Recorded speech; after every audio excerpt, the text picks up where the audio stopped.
If you're sick of spinning your wheels in a life you no longer love, as the person you no longer recognize, you need to make sure that you have a solid sense of self, purpose, and perspective.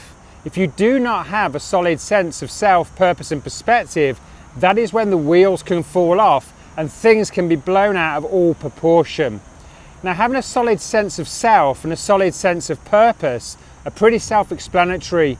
But what about this solid sense of perspective? What do I mean by that? Well, here's a really small example, and I wish somebody had told me this when I was in the middle of a depression.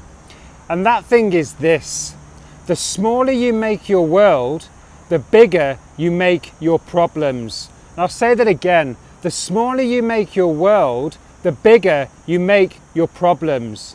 You see, your problems and my problems and everybody else's problems is a matter of perception. What we perceive the grandiorness of that problem to be is how we react to that problem.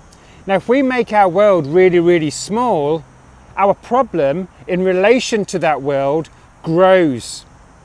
But if we make our world much, much larger, our problem in relation to that much larger world shrinks.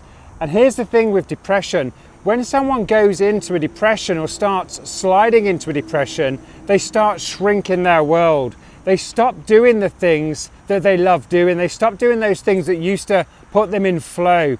They stop meeting up with friends and they stop hanging out with family. In other words, they make their world progressively smaller and smaller and smaller. And by doing this, their problems become greater and greater in size, because that's the perception they have, that's the perspective that they have.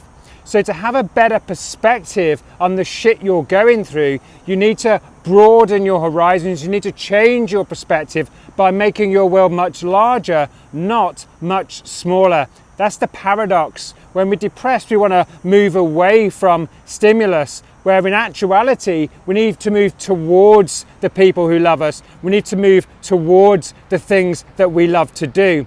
Otherwise, the alternative is pretty shit.